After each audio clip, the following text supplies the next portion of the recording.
Pada video kali ini, kita akan belajar cara belajar SEO dengan benar dari para ahli. Yuk, langsung saja masuk ke videonya.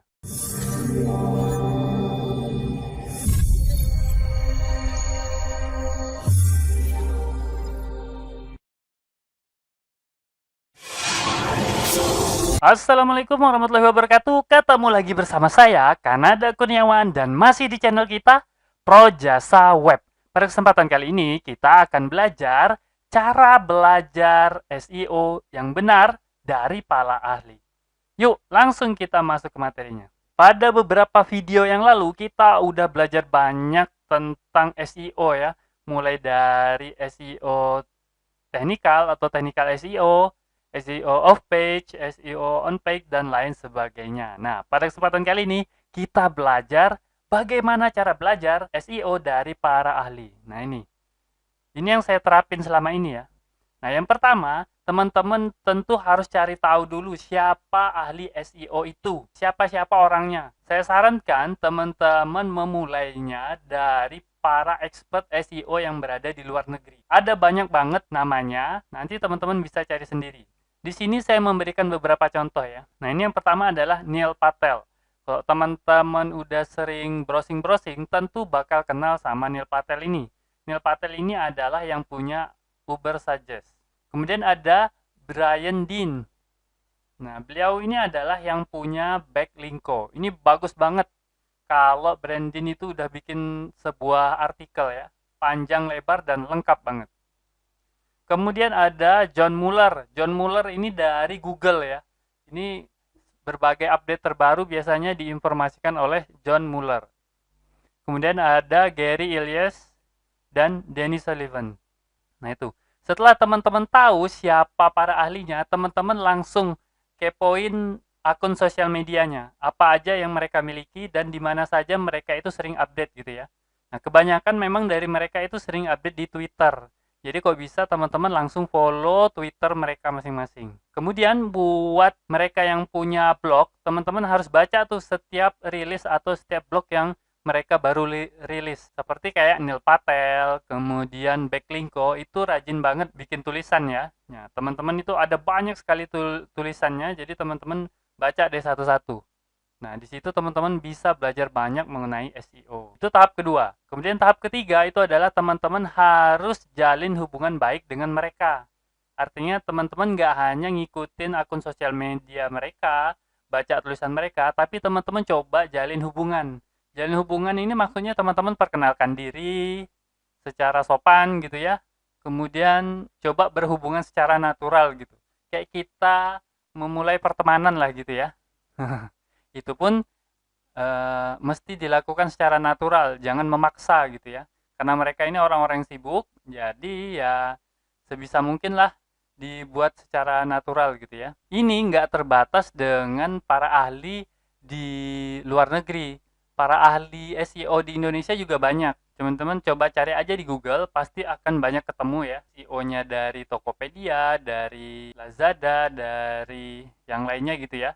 Nah, coba teman-teman follow dan ikuti perkembangannya. Perkenalan sama mereka, perkenalan dengan sopan. Nah, nanti setelah terjalin hubungan yang baik, barulah teman-teman bisa tanya-tanya kepada mereka. Baik mengenai SEO, bahkan digital marketing secara umum gitu juga bisa gitu ya. Oke, itu dia 3 tahapan yang sering saya gunakan atau yang sering saya lakukan ketika belajar sama ahli-ahli SEO. Nah, tapi saya ada warning buat teman-teman.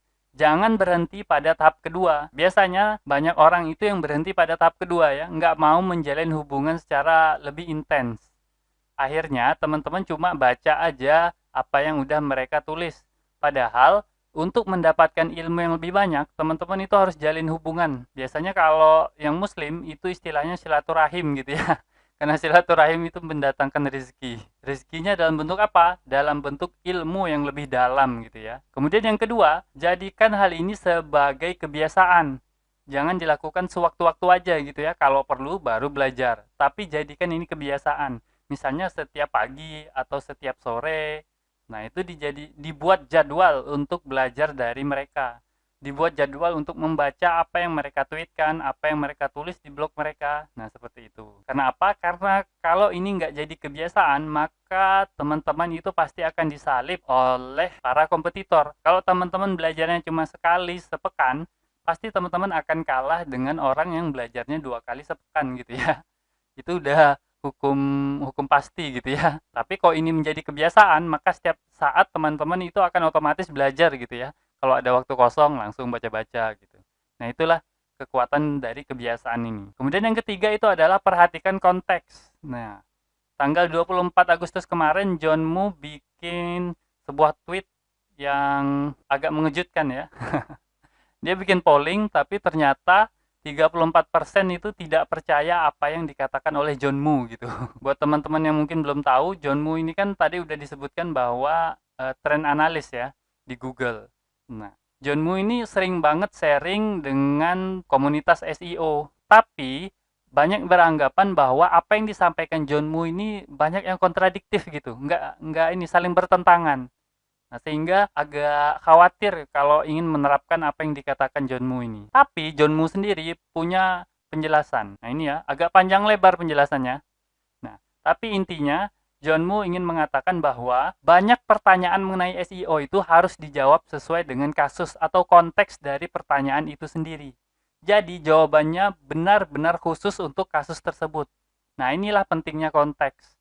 Nah, teman-teman kalau belajar atau baca tweet atau baca blog, teman-teman harus temukan konteksnya dulu.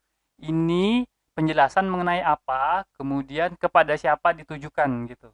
Jadi jangan langsung lihat, oh ini ada saran bagus nih, langsung terapin aja gitu. Itu jangan dilakukan. Kenapa? Karena bisa jadi itu nggak sesuai sama bisnisnya teman-teman atau sama websitenya teman-teman. Jadi nggak nyambung. Nah, itu ya pentingnya konteks. Nah, terakhir saran saya, lakukan tes. Istilah kerennya ini A/B testing ya. Teman-teman kalau pengen menerapkan suatu teknik SEO tertentu, teman-teman coba buat lingkungan untuk testingnya gitu.